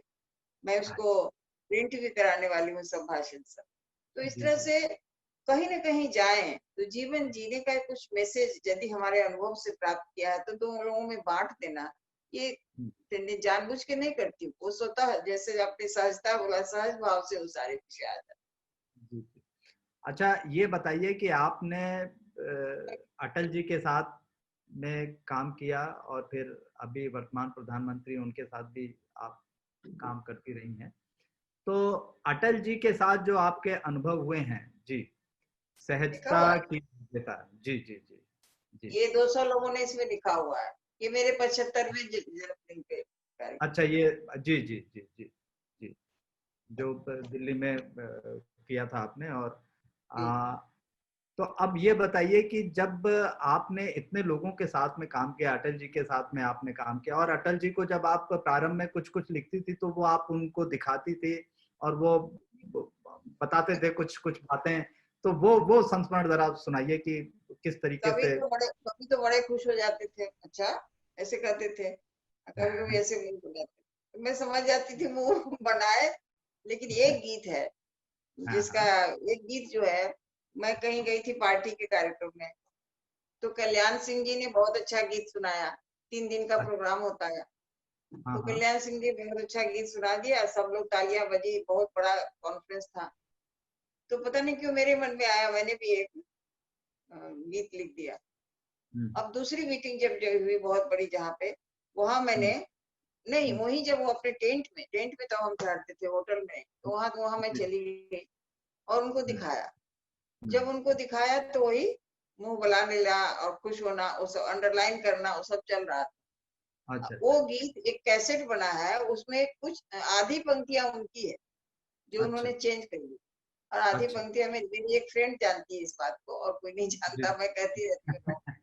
तो इतना अच्छा सुंदर, लेकिन जहाँ अच्छा लगता था वो सवासी दिए बिना नहीं रहते, अच्छा बहुत अच्छा लगता था। और एकदम बच्चों जैसे हम उन्हीं को दिखाते थे, हम्म, जैसे पिता को अपने में लोग मानता है, चलो गलत किया कुछ भी है दिखा दो, इतना मुझे भरोसा था। मार्गदर्शन जी, करते थे बहुत अच्छे। और आज तो नरेंद्र भाई के बारे में पूछ रहे हैं आप। हाँ तो हाँ नरेंद्र भाई से तो हमारा, जैसे मैं लिख के उनको दिखाती थी, उसी तरह मेरे मन में कोई विचार आता था, महिला मोर्चा का संगठन करते हुए नया कोई कार्यक्रम आता था, तो नरेंद्र मोदी जी से ही, चाहे फोन से हो चाहे आगे बैठ के डिस्कस कर। और मैं ये सोच रही हूँ कि इसीलिए शायद मुझे उन्होंने स्वच्छता अभियान में बनाया, कि बहुत अच्छा इनोवेटिव जी आइडिया आता है। जी तो जी इनसे तो उतना समय नहीं मिलता है। हाँ, हाँ मुझे दीदी कहते थे तो रक्षाबंधन पर जरूर आशीर्वाद देती हूँ। बीच बीच में भी किसी का मामला है, कोई जानता है, कोई कष्ट में है, तो वो बात मैं उनको कह देती हूँ कभी कभी। जी और भाई दूज के दिन भी उनका फोन आता है या मैं करती हूँ। यही अब सिलसिला है, ज्यादा नहीं मिल रहा होता है। और एक संस्मरण मैं आपको याद दिलाता हूँ। आप अपने गांव जब छपरा जाती रही हैं और भी जाती रही, तो वहाँ पे सभी लोगों को ये रहता था कि मृदुला जी आई हैं तो कुछ नई बातें जानने सुनने को मिलेंगी। लेकिन एक बार भारत की विदिशा आई थी, तो उसमें कोई महिला थी जिसका सब कुछ बह गया था, कुछ नहीं था उसके पास। और उसने जब आपको देखा, फिर ठहाके वो हंसी और कैसे गले मिली, वो बताइए जरा, वो क्या वाकया था? एकदम सच्ची कहानी, जी अक्षर अक्षर सच्ची कहानी। और आप अभी कह रहे हैं तो फिर से मुझे रोमांच छोड़ा है, वो याद आ गई। तो वो जी महिला, मेरा जब विवाह हुआ तो मैं अक्सर जाया करती थी गाँव। जी तो गाँव जाना अच्छा लगता था। किसी ने मुझे कभी कहा था, इसीलिए पूरा कहानियां उठा के ले आती हैं। तो जो भी जी था, तो वो हंसती रहती थी, काला अच्छा चेहरा था। और आज उसका जो दो भतीजे हैं, वो मेरे यहाँ काम करते हैं, तो उसको मैं एक कहानी सुनाती हूँ। तो हमेशा जी हंसती थी। उसके पति मर गए, शादी हुई तो भी हंसते हंसते गई, पति मरे, मैंने बहुत सारी विपदाएं आई, आती गई। और मैं जब जाती थी मैं सोचती थी, अरे उसके ऊपर तो ये विपदा आई है, अब नहीं हंसे। कलिया, कलिया क्यों हंसी, ऐसा लिखा मैं। तो अब अच्छा नहीं हंसती होगी, अब नहीं हंसती होगी। तो उसके बाद वो तो बूढ़ी भी हो गई। तो उसके बाद मैंने सुना कि बाढ़ आई है, सब कुछ दहा के ले गई, सब दह गया, कुछ भी नहीं बचा। कलिया का भी गांव और घर। तो मैं बिहार से, घर दिल्ली से बहुत सा सामान उसके लिए और दूसरों के लिए भी लेके जाती थी बराबर, और लेके गई। तो मैंने कहा कलिया, तो सबने कहा कि बुला देते हैं। मैंने कहा नहीं, इस बार कलिया को नहीं बुला, मैं जाऊं। क्योंकि मुझे लगता था कि जिसका सब कुछ चला गया वो कैसे हंसेगी। तो फिर हमने देखा कि मैं कहा मैं जाऊंगी। दो तीन महिलाएं मेरे साथ उसी मोहल्ले की बोली, मुझे ले गई। और मेरे ससुर जी बहुत आदर्शवादी थे, और इस समय बहुत उनको मुसहर जाति के नेता बनते थे, तो उनको जो मैं ये सब करती थी तो उनको बहुत अच्छा लगता था कि हाँ हाँ ले जाओ ले जाओ। तो जब मैं गई तो कलिया, एक उसके घर का जो एक बांस बीच का घर का झोपड़ी थी छोटी सी, उस छोटी सी झोपड़ी में बांस जी जो है वो खड़ा था। तो बांस बच गया था, बस सब कुछ दह गया था। तो उसने जैसे ही मैंने इशारा किया कि बोलो मत कुछ, हुक्का पी रही थी। और हुक्का पीते हुए जैसे ही उसको मालूम अच्छा हुआ कि दिल्ली वाली मालकिन आई है, अरे क्या उठी हो, फटी हुई साड़ी पहनी हुई थी, जर्जर हो गया था शरीर, उठ के, और कभी उसने मेरा शरीर नहीं पकड़ा था, ऐसे करके मेरी कमर पकड़ के ऐसे करके इतनी जोर से हंसी, हा हा करके हंसने लगी। मैंने बहुत मुश्किल से अपने आंसू को रोका कि अब इसके सामने मैं क्यों रोऊंगी। ये क्या, इसको मतलब मजाक, रोना क्यों रोना, जब ये हंस रही है तो मैं भी हंसूंगी। फिर मैंने सोचा कि आखिर क्यों हंसी गई है, क्या कारण हो सकता था। ये सब सोचते सोचते सोचते फिर मेरा ध्यान गया, जो एक रचनात्मक, ये हम 4 लाइन हम लिख लेते हैं जिस दिन, उस दिन कितनी खुशी होती है। क्या 4 लाइन लिखा, कविता जी हो, जी। गद्य हो, कुछ भी। तो मुझे जब ऐसे देखा उसका, तो आंगन उसने गोबर से बहुत अच्छी तरह लिपा था। ओह। बहुत सुंदर लग रहा था उसका आंगन। घर विहीन आंगन था, घर अच्छा नहीं था अच्छा। लेकिन आंगन था। तो हाँ जमीन थी, तो उस जमीन, घर विहीन आंगन को जिस जिस तरह से उसने लिपा था, इतने खुश हो रही होगी। तो मुझे लगा कि उसी को देख के, अपनी रचना को देखकर वो हर्षित है। और कोई यही कारण मेरे मन में आया। और बहुत याद करती हूँ ऐसी महिलाओं को। बहुत उन लोगों ने मुझे सम्मान दिया, स्नेह दिया, आत्मीयता दी, और मैंने उनको दिया। तो आज भी मेरे स्मरण इसमें वो सब महिलाएं ऐसी आती रहती हैं, पुरुष। अच्छा, साहित्य के अलावा जो समाज से जो आपका सरोकार रहा है, उसमें एक बहुत बड़ा पक्ष आपका संपूर्ण क्रांति से जुड़ा है, लोकनायक जयप्रकाश नारायण से जुड़ा हुआ है। वो साहित्य के क्षेत्रों के लोगों को बहुत कम मालूम होगा। लोग अटल जी या वर्तमान मोदी जी के साथ में जो आपका रिश्ता है वहां तक तो बात करते हैं, लेकिन लोकनायक जयप्रकाश नारायण के बारे में जो आपका संपूर्ण क्रांति से जब जुड़ा हुआ, उनके साथ में जब आप जुड़ी और फिर आपने जो एक कार्य किया, तो उसके बारे में थोड़ा बताइए। वो तो बहुत पुरानी बात है, कहाँ कहाँ से आप निकाल के लाए हैं। तो सब लोग तो पुरानी बात, इतना आगे के लिए भी है। खैर, तो उस समय मैं भारतीय शिशु मंदिर की प्राचार्य थी। तो वो मुजफ्फरपुर। जब क्रांति शुरू हुई, तो जी बालिका विद्यापीठ में सबका नींव पड़ चुका है। आंदोलन करने का भी नींव, वहां कुछ, किसी का कुछ हो गया, किसी का कोई, एक महिला लड़की थी, वो कहीं खेलते खेलते खेलते उसका उंगली कट गया, ट्यूबवेल में उसकी उंगली कट गई। और मैंने झट से अपना दुपट्टा फाड़ा और उसको वहां पे बहुत कस के बांध दिया। बाद में चल के सब चर्चा हो गई कि मृदुला ने अपना दुपट्टा फाड़ा, ये वो चर्चा। तो वहां से कपड़े हम लोग को मिलते थे। बाद में उनके गार्जियन पेमेंट कर देते थे, तो कपड़ा मिलता था। तो दुपट्टे का जो कपड़ा था सब खादी, खादी बनते थे हम। तो दुपट्टे का जो कपड़ा था उसमें इतना कपड़ा ज्यादा था। तो लोग अच्छा। सोचने लगा, इतना कपड़ा इसमें से काट के क्या करोगे। तो बाबूजी जो थे, अम्मा बैठी हुई थी, तो बोले ये जो है ना, मृदुला को दे दो। ये मृदुला ने उसका पट्टी बांधा था ना, इसलिए उसको मृदुला के दुपट्टे में जाएगा। अब मुझे ये सब बात उतनी समझ में नहीं आती थी, फिर भी अब वो सब वाली बातें याद आती है। तो इस तरह से जहां तहां से सब कुछ सीखा, समाज के लिए कैसे करना है, क्या है। जब जी संपूर्ण क्रांति में, जी। तो अपने शहर में बहुत बड़ा आंदोलन, जो भी कहे उस समय के लिए होगा, वो खड़ा किया, लोगों को जोड़ा। जहाँ कम लोग होते थे वहां बच्चों को, वहां भी एक गीत लिखा। तो वहां जो अच्छा गीत अच्छा। लिखा, बच्चे थे सब, उनको बैठाती थी एक टावर के पास, अनशन पे बैठ जाती थी, बहुत कुछ करती थी। रोज शाम को एक गीत लिखी, और वो गीत को फिर दूसरे दिन हारमोनियम वाले, तबला वाले अपना स्वर दे के वहां बैठते थे, धरना पे बैठना है। तो जी अभी आपने याद दिलाया, वो भी गीत की पंक्तियां ऐसी थी। जी। मोती की राज दुलारी को जनता ने अब पहचान लिया। मोती की राज दुलारी को जनता ने अब पहचान लिया। इस गोरी चमड़ी वाली को जनता ने अब पहचान लिया। चीनी से हाँ लड़ाई होती थी, चीनी से लड़ाई होती थी, क्या, हाँ, गोली में बालू मिलता था। फिर हाँ। भी जनता ने, फिर भी जनता ने इंदिरा को अपना नेता मान लिया, ऐसे करके गीत था लंबा। अच्छा तो अच्छा। जब कुछ लिखते रहने की आदत थी, लेकिन उससे भी कुछ गुणों का बीजारोपण, जी। समाज का एक पक्ष जानने में आया। और ये भी उसके बाद मैंने बहुत सारे लेखों में, इसमें अपने उपन्यासों में उस संपूर्ण क्रांति का वर्णन किया है, बताया है कि वो खत्म जी नहीं हुआ है।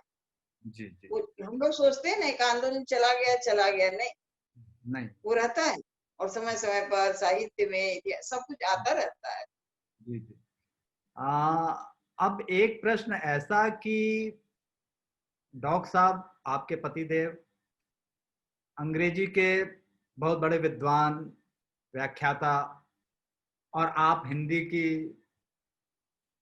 साहित्यकार, और इतना आपका, तो ये दोनों जो विरोधाभास, एक तरफ अंग्रेजी एक तरफ हिंदी, तो ये सामंजस्य घर परिवार में कैसे बनता था कि एक अंग्रेजी के प्रकांड विद्वान है, एक हिंदी की विदुषी है, तो इसके बारे में जरा कुछ बताइए। आपके पास अब कितना समय है? आप कहिए, समय तो हम निकाल लेंगे, है समय। नहीं, जी एक तो ये है कि एक कथा मैंने गढ़ी थी। जी एक कथा थोड़ा सा गढ़ लिया था, कहाँ, लंदन में। लंदन जी में विश्व हिंदी सम्मेलन हुआ। हाँ तो लंदन में विश्व हिंदी सम्मेलन में मंच पर मैं अध्यक्षता कर रही थी, और हमारे ये जो अपने त्रिपाठी जी थे, हैं वहाँ के, अच्छा वो भी बहुत बड़े कवि हैं, वे कैसे नाम जी नहीं जी आ रहा। जी तो जी जी त्रिपाठी जी विधानसभा के अध्यक्ष रह चुके हैं, जैसे अच्छा नाम याद आ जाए। तो हाँ हम दोनों, एक एक तो हम, अच्छा, 22 कंट्रीज के लोग आए थे। जी तो सब लोग कविता सुना रहे थे, कवि सम्मेलन था रात को। अब 12-1 बज गया, हम लोग तो छटपटा रहे थे कैसे कब खत्म होगा, कब वो था, लेकिन वो लोग कब मिलते कब है, अंतरराष्ट्रीय कवि सम्मेलन सब चल हाँ रहा था। तो वो कह रहे थे, बहन जी आप केसरी नाथ त्रिपाठी। तो हाँ त्रिपाठी जी ने कहा, लखनऊ लखनऊ विधानसभा के अध्यक्ष थे। जी जी तो उन्होंने कहा कि बहन जी आप बोल दीजिए। मैंने कहा अरे मुझे नींद आ रही है, मैं काहे में बोलूंगी, आप ही कुछ बोल दीजिएगा। दोनों में चल रहा था। अब अच्छा पहले मेरा नाम आ गया, तो अच्छा मैंने फिर बात उसी समय बैठे बैठे बैठाया था मुझे, तो कहानी में गढ़ ली, जो आदत है। ओ तो जी कहानी जी गढ़ी कि जब मेरे विवाह तय हुआ, हम्म, बहुत लड़कियों का ये आता था, और दरवाजे पर पुरुष लोग चर्चा करते थे, फलाना लड़का कितना जायदाद, फलाना चिलाना, ये सब। तो मैं और मेरी भाभी दरवाजे के ओट से सुनते थे। बड़ी उत्सुकता होती थी, कैसा लड़का देखा जा रहा है। तो एक दिन आए, मेरे पिताजी ने कहा और सब लोगों को सुनाया, दरवाजे पर लोग बैठे थे, कि एक लड़का हमने देख लिया, और वो लड़का जैसे बाढ़ के इलाके में है, इसलिए घर अच्छा नहीं है, अभी मिट्टी की दीवारें हैं, ये है वो है, लेकिन लड़का अंग्रेजी का। मेरे बाबूजी को अंग्रेजी से बहुत लगाव था, बड़ा है, मैं भी अंग्रेजी अच्छा में एकमात्र व्यक्ति थे जो पढ़े हुए थे। अच्छा तो अच्छा अच्छा उन्होंने कहा कि उस लड़के से शादी तय। तो मैंने उस कहानी में जोड़ा कि जब हम्म, ये बात हमने सुनी, तो मेरे पाँव के नीचे से तो धरती खिसक। अच्छा अब अंग्रेजी में कैसे बोलेंगे, सब लोग चिंतित हो गए, मतलब मेरे भाभी और मेरी सहेलियां। तो फिर हुआ, अंत में ये निर्णय हुआ कि देखो, पहली रात में जो डायलॉग होगा दोनों के बीच में, उसमें इनको अंग्रेजी रटा दो, दूल्हा क्या पूछेगा, दुल्हन क्या बोली। तो किसी ने पहली रात तो किसी की देखी ही नहीं है, लेकिन सिनेमा में तो देखा ना, तो गीत गाने चले जाते हैं लोग, जो है जो।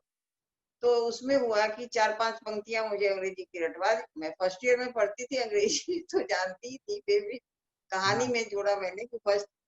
जी तो दूल्हा जो आया, बाद में पता चला कि दूल्हा तो 5 मिनट चुप ही रहा, दूल्हा अच्छा कुछ नहीं बोला, और ये था कि दूल्हा बोलेगा। हाँ यही इंप्रेशन था हमारा। तो मैं, दूल्हा ही नहीं बोला तो मैं क्या बोलूं, मैं चुपचाप थी। फिर भी मेरा सब्र का बांध टूट रहा था, कुछ तो बोलेगा। तो मैंने कहा आई लव यू। अच्छा तो अच्छा लड़का अच्छा बोला कि इसको तो बताया गया था कि अंग्रेजी कमजोर है, मेरे पिताजी सबको बता देते थे कि अंग्रेजी तो ये कमजोर है, तो ये तो आई लव यू बोली। तो वो बोला, बहुत खुश होकर दूल्हा हमारे बोले कि आई लव यू टू। तो मैंने कहा अब क्या हो गया, तो गड़बड़ हो गया कुछ। मुझे जो डायलॉग था वो तो वो बोल दिए। तो फिर मैंने कहा, घूंघट के अंदर थी, फिर मैंने कहा जी हाँ, मैं उसके बाद बोली नहीं, नहीं मैंने कहा आई लव यू 3। अच्छा तब तो लड़का गया, अब उसके पाँव के नीचे से धरती खिसक गई कि तो उसको इतनी भी अंग्रेजी नहीं आती है, ये कह रही है आई लव यू 3, 1 2 3 4 तो मैंने पढ़ा था। अच्छा, इस कहानी को इतना लोगों ने वहां के लोग, दूसरे दिन बड़े बड़े जो जी बुजुर्ग हिंदी, मृदुला जी, हम चाहे जितना हिंदी का ये कर ले, ये अंग्रेजी का जितनी हम वर्ता कर दे, कुछ कहें, लेकिन आपने जिस तरह से मारा अंग्रेजी को कि वो 1 2 3 के बाद, उसके बाद रेडियो पे कोई आते थे, और रेडियो जी पे बहुत बजा वो हमारा साक्षात्कार, हम दोनों का साक्षात्कार हुआ था बहुत देर का, पति पत्नी। जी जी तो ये भी जी बताया। तो जो आता था, 2-4 लोग ऐसे मित्र मिले इनके, जो गाड़ी बगल में रोड पर लगा के और फिर मुझे फोन करते थे, मृदुला जी आई लव यू फोर। तो मैंने कहा आपके फोर तो इसको कहना आपको कहा नहीं। ये लड़कियां महिलाएं कभी घेरती थी इनको, दीदी को आई लव यू फोर कहिए ना। तो बोले अरे क्या इतनी भी अंग्रेजी नहीं आती थी मेरे साथ है। खैर वो तो ऐसी कहानी एक गढ़ी थी इसलिए, लेकिन कोई फर्क हमको लगता ही नहीं है। वो संस्कृत में भी विद्वान है और संस्कृत पढ़ते रहे, जैनिज्म में उनका पीएचडी है, एमए है फर्स्ट क्लास फर्स्ट। तो इससे कोई पता चलता है उल्टे मुझे फायदा होता है। हाँ। तो कभी भी उनको इतना सहयोग होता है। किसी ने मुझसे अभी प्रश्न पूछा था कि आपको साहित्यकार बनाने में किसी का हाथ होता है। मैंने कहा मेरे पति का बहुत बड़ा हाथ है, उसके साथ साथ तो बहुतों का हाथ है, लेकिन बहुत अच्छा, बड़े कूल, बड़े शांत। कोई शब्द पूछ दिया, कुछ लिखते लिखते कुछ पूछ दिया, आराम से बताना करना। और उन्होंने ये सारे साहित्य तो उन्होंने लिखवाया। उसका भी एक प्रसंग बता दो कि जब मैं एमए पास करके घर में बैठी तो ये जनसंघ पार्टी ज्वाइन कर ली। और भी तो मैं इनसे पूछती थी कि आप तो जनसंघ पार्टी में कहाँ कहाँ भागते हैं, मैं क्या करूं। तो ये बड़े शांत चित्त होके बोले आप कहानी लिखी। मैं बड़ी गुस्सा हो गई। मैंने कहा आप मेरा मजाक क्यों उड़ाए, मैं कहानी लिख सकती हूँ। तो बोले देखिए मैं शिक्षक हूँ, मैं विद्यार्थी के अंदर जो भाव है, गीत है, मैं समझता हूँ, आप बहुत अच्छी कहानी लिख सकते। अच्छा, उस गुस्से में मैं 2 कहानी लिखी। मैंने एक तरह से गुस्सा था, 2 कहानियां लिख गई। चलो, तो वो 64 की बात है। वो कहानी, चूंकि ये बाद में मिनिस्टर हो गए, वो कहानी टाइप नहीं हुई थी, वैसे थी। इनके साथ 2-3 कवि लेखक भी इनके स्टाफ में आ गए। तो वो कहानियों को एक स्टाफ इनका लेके गया वहाँ, जो कहानी पत्रिका निकालते थे, प्रेमचंद जी के बहुत थे। जी जी, क्या नाम,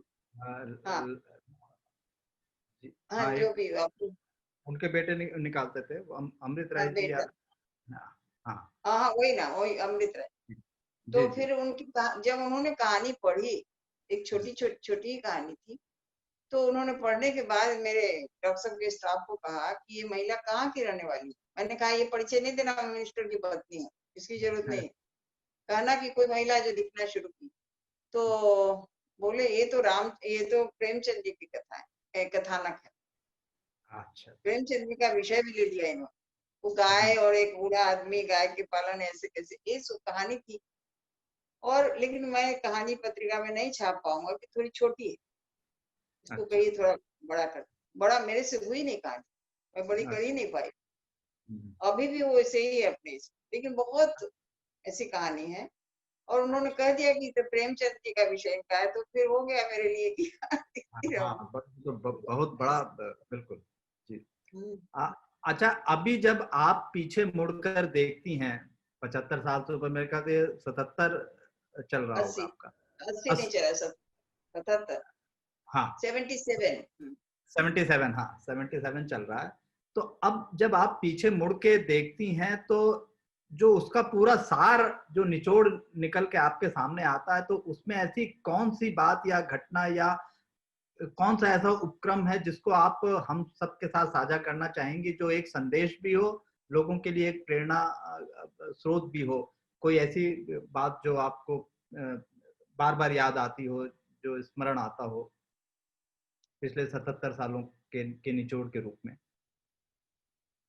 एक तो ये बात मैं कहना चाहूंगी, जैसा शुरू में ही मैंने कहा कि जो ग्रामीण क्षेत्र में का जो हमारा अनुभव रहा, बचपन का जो अनुभव रहा, उसे मैंने संजो के रखा। और उसका सकारात्मक रूप कई बार हम लोग कथा करने लगते, लोगों को अपने जीवन का, या जैसे उसके नकारात्मक रूप पे फंस जाते। हर प्रसंग में कुछ नकारात्मक भी होगा, तभी तो सकारात्मक का महत्व होगा। तो उसमें हम उस पर उलझ के रह जाते हैं। नहीं, कभी भी कहानी लिखो या बातें करो, तो मैं समझती हूँ कि मैं उन कहानियों को, जीवन के प्रसंग को जानबूझ के नहीं, इस तरह से प्रस्तुत करती हूँ कि दूसरे लोग भी मेरे साथ हंसने लगते हैं या रोने लगते हैं, जो भी भाव उसमें होता है। तो जीवन जीते हुए भी, आप चलते हुए भी, रोड पर आप चल रहे हैं, उसकी चाल में भी कुछ ऐसी चीज होनी चाहिए, कुछ ऐसा रहना चाहिए कि लोग आपसे जुड़े। तोड़ना नहीं है, जोड़ना है। जीवन का एक उद्देश्य मैं जोड़ती आई हूँ सब जगह, सभी परिवेश में। तो मुझे ऐसा लगता है कि ये जोड़ने का काम परिवार में होना चाहिए, समाज में होना चाहिए, देश में, राष्ट्र, सब जगह, दूसरे विश्व में होना चाहिए। जिसको बंधुत्व कहिए, वसुधैव कुटुंबकम कहिए, वो तो सारे वही भाव हैं जो वेद में उठाए गए, वो हमारे अंदर गुण के रूप में है, और वो वहां जो उठाए गए थे वही हमारे गुण के। इसलिए उन्हीं चीजों को याद करके, अपनी संस्कृति को याद करते हुए, उनके बीज तत्वों को अपने में, अपने बच्चों में, समाज में डालने की हमारी कोशिश करनी चाहिए, क्योंकि समाज ने हमें पढ़ाया लिखाया। और वर्तमान में जो हमारे राष्ट्र की का जो दृश्य परिदृश्य इस समय वर्तमान में है, तो उसके आधार पे आप भविष्य का कौन सा दृश्य परिदृश्य देखती हैं? वो क्या आपका अपना क्या आकलन है और किस रूप में आप भारत? मेरा आकलन हुआ कि भारत के लिए विश्व जो है, विश्व, भारत के लिए तो हम बहुत दिन से कह रहे हैं, विश्व जो है पुनः भारतीयता की ओर जा रहा है। आप देखिएगा कि खान पान, दवा दारू सब आयुर्वेद अपना रहे हैं। एक लड़के ने अहमदाबाद का है, उसने बताया मुझे कि अहमदाबाद नहीं, हैदराबाद का, वो कितना 1000 टन अश्वगंधा निर्यात करता है। और सब लोग जो दवाई, एक इतने बड़े बड़े कंपनी का नाम बताया, कहाँ कहाँ निर्यात करते हो, तो उन कंपनियों की दवाओं में अश्वगंधा को डाला जाए। तो बहुत सारी चीजें ऐसी हो रही हैं कि लोग, अब देखिए कितनी बड़ी बात है कि ब्राजील का राष्ट्रपति जब इन्होंने दवाएं भेजी सबके पास शुरुआत में ही, तब कहा कि ये संजीवनी बूटी है। ब्राजील के राष्ट्रपति ने कहा ये संजीवनी बूटी है। कितनी बड़ी बात है, कैसे हमारे इतिहास को लोग पहचान रहे हैं, कर रहे हैं। तो बहुत चीज में, खान पान में, अब दवा दारू सब वैसे ही करते हैं सब। मेरा बेटा रहता है, बेटी रहती है अमेरिका में, बेटे को फोन करके डॉक्टर साहब ने 3-4 आयुर्वेद की दवाई बता दी उन्होंने, और कहा कि तुम एक ग्रोसरी खोल। अच्छा। और वो इतना हंस रहा था, मेरी पोती को कह रहा था यहाँ कि देखो ना, मुझे मेरे पिताजी मुझे कहते हैं ग्रोसरी खोल लो, लेकिन वो उसने आंवला का, फलाना चिलाना, सुगंधा सब खरीद के रख लिया घर। अच्छा। और बोला कि वो नहीं सब मान सकता था, लोग मजाक भी उड़ाता था ना, रोज पिताजी पैर में तेल लगवाते हैं, रोज नाभि में सोते समय रखते हैं, रोज नाक में रखते हैं। ये सब तो हमारे जीवन का अंग था ना। बिल्कुल बिल्कुल बिल्कुल सही। तो पुनः भारतीयता की ओर जाना मतलब पुनः गांव की ओर जाना। गांव की ओर जाना, कितनी बड़ी बात कही आपने। गांव में ही भारतीय संस्कृति है, कुछ सीखना है आपको। और वेद आपने संस्कृत नहीं पढ़ा, आप जाइए उधर जाके लाइएगा तो वहां मिलेगा। कितनी बड़ी बात कही, कितनी बड़ी बात कही। तो ये जो संदेश मृदुला जी आपने इस मंच से दिया कि सारा विश्व पुनः भारतीयता की ओर बढ़ रहा है, उसकी तरफ लौट रहा है, और मूलतः हम अपने गांव में लौट रहे हैं और उसी परिवेश में फिर से अपना जीवन यापन संवारने को जा रहे हैं, जहां से हमने शुरुआत की थी और जहां सदियों तक हमारे पूर्वज, हमारे पुरखे जिस जीवन को यापन करते आए हैं, उसमें हम पुनः जा रहे हैं। मैं भागेंद्र भाई को कहूंगा कि भागेंद्र पटेल जी, आप अपनी तरफ से आभार और धन्यवाद ज्ञापन मृदुला जी का करें, और ये कार्यक्रम हम यहाँ पे समापन हम नहीं कहते, हम एक विराम दे रहे हैं, और फिर इसी मंच पे कभी हम पुनः एक साथ मृदुला जी के साथ फिर वार्तालाप करेंगे। तो भागेंद्र भाई, आप धन्यवाद ज्ञापन करें। जी राजीव जी, बहुत शुक्रिया आपका। मृदुला जी, आपका 3 अक्षर में आभार कहना हो तो बहुत छोटा शब्द है। हम आपके ऋणी हैं कि आपने आज इतना समय देके और हमसे ये भी पूछा कि आपके पास कितना समय है। इसका मतलब आप बहुत कुछ बता सकती हैं और हमें बहुत जानने की जिज्ञासा है। तो इसको हम राजीव जी की तरह एक विराम समझेंगे। फिर से दोबारा कभी किसी मंच पे या दूसरे मंच पे हम अवश्य मिलेंगे। और आपने शुरू में ही, प्रारंभ में ही कहा कि कितना अच्छा लगता है कि हम आमने सामने बैठकर, एक सभा में बैठकर, एक वर्चुअल मीटिंग जिसको कहा जाता है, वो आमने सामने बैठकर अनुभूति कर रहे हैं। तो तकनीकी चीजों का ये कमाल जो है, इसका भी हम मजा ले ही रहे हैं एक तरीके से। पर आपने हमारे साथ इतना समय बिताया, आपको बहुत बार सुना है, जितनी बार सुनते हैं नई बातें ही हमेशा सुनते हैं। और आखिर में जो आपने संदेश दिया गांव की ओर जाने का, वास्तव में वो बहुत बड़ा संदेश है। हम इनको याद रखेंगे, हमारे साथ जो लोग जुड़े हैं सभी इनको याद रखेंगे। कुछ ही दिनों बाद यह आपका साक्षात्कार आज जो हुआ है, विमर्श हुआ है, इसको हम ऑनलाइन भी कर देंगे यूट्यूब पे, तो बहुत सारे लोग इसको देख भी पाएंगे, सुन पाएंगे। आपका बहुत बहुत धन्यवाद, और आपने आशीर्वाद हमें दिए हैं, इसके लिए आपके बहुत बहुत बहुत हम ऋणी रहेंगे। और बहुत इस आशीर्वाद कार्यक्रम के लिए आवजो आपका आवजो आओ जो हाँ जी, इसी तरह आवजो। आपका इसी तरह आपका लेखन कार्य, सृजन कार्य जारी रहे, और इस स्वच्छता के संदेश के साथ, इस वीडियो के साथ हम कार्यक्रम का समापन करेंगे। हम अपने नन्हे हाथों से घर से बाहर दूर दूर तक कर देंगे सब साफ सफाई, तेरे ही हम प्यारे लाल। तेरी नहरें स्वच्छ बनाकर कर देंगे तुझको निहाल। कभी ना तू होगी बेहाल, कभी ना तू होगी बेहाल।